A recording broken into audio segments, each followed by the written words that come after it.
Oke, di sini saya lanjutkan lagi. 57 ini didapatkan dari persediaan hari akhir 57.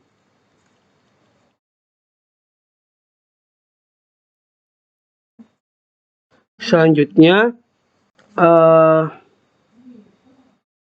diketahui bahwa jumlah demand-nya adalah sebesar 35, sedangkan persediaan akhirnya adalah 22, di mana 22 ini adalah nilai minimum atau lebih kecil daripada ROP atau reorder point yang harusnya reorder point-nya adalah 50 yang sudah diketahui di soal. Atau dengan kata lain, ROP itu bisa kita sebut dengan safety stock.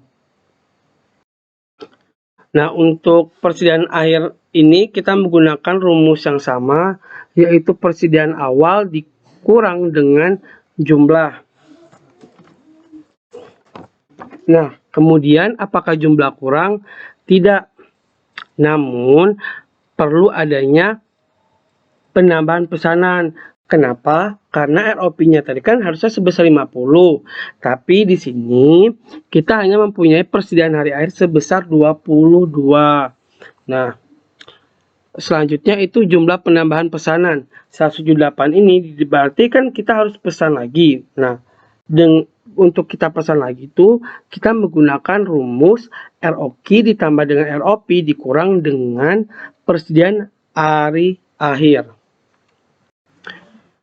Selanjutnya, waktu tunggu penambahan pesanan yang datang yaitu 2 hari. Seperti yang sudah diketahui bahwasanya untuk waktu tunggu penambahan pesanan itu 2 hari, ibaratkan setelah kita memesan barang pada pabrik, nah dari pabrik menuju ke gudang itu selama 2 hari, seperti itu.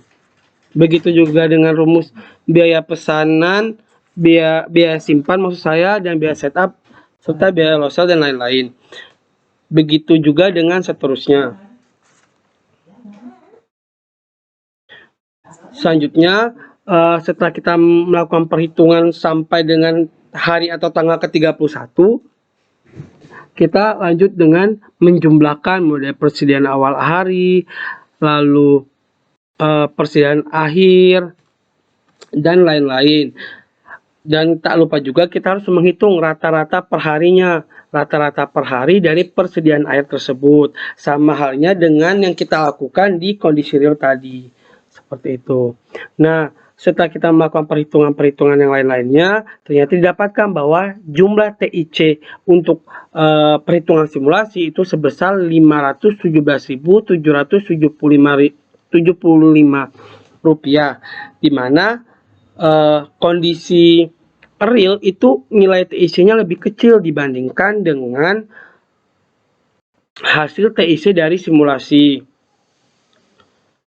Selanjutnya, kita lakukan yang namanya replikasi. Nah, apa sih gunanya replikasi di sini? Nah, gunanya replikasi di sini, mungkin teman-teman juga udah pada tahu apa sih gunanya replikasi. Nah, gunanya replikasi itu sendiri itu agar mengetahui apakah model yang telah kita buat itu sudah valid atau belum. Seperti itu. Untuk replikasi sendiri, di sini ada rata-rata persen air model. Nah, air model itu didapatkan dari simulasi, sedangkan real itu yang kondisi real ini. Mulai dari rata-rata persen air model 158 didapatkan dari rata-rata per hari dari persediaan akhir, lalu variasi mode 8580,73 ini juga didapatkan dari var E sama dengan var buka kurung E9 sampai E39. Begitu juga dengan rata-rata persediaan akhir real 128 dan variasi real 2741,13. Nah, untuk betanya sendiri itu rumusnya begini dan apa yang digunakan adalah 0,05. Nah, untuk T-tabelnya itu sendiri ini udah ditentukan atau udah ada ketentuannya sendiri. Mungkin nanti dari asisten akan memberikan tabel T-tabelnya itu sendiri. Nah, mungkin teman-teman yang lain juga udah pada paham cara melakukan replikasi dikarenakan modul 1 dan modul 2 kemarin kita sudah menggunakan atau melakukan replikasi. Untuk hasilnya juga sendiri itu rumusnya seperti ini. Untuk mencari hitungnya juga seperti ini.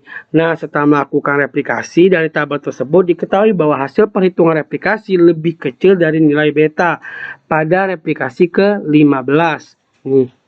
Jadi, hasil replikasi ke-15 itu sebesar 29,00. Di mana kan hasilnya itu replikasinya lebih kecil daripada nilai beta yang nilai betanya itu hasilnya adalah 30. Maka dari itu dapat disimpulkan bahwa steady state terjadi pada replikasi ke-15. Selanjutnya akan dijelaskan oleh teman saya untuk bagian validasi S usulan ROP dan ROQ dan S usulan metode SS.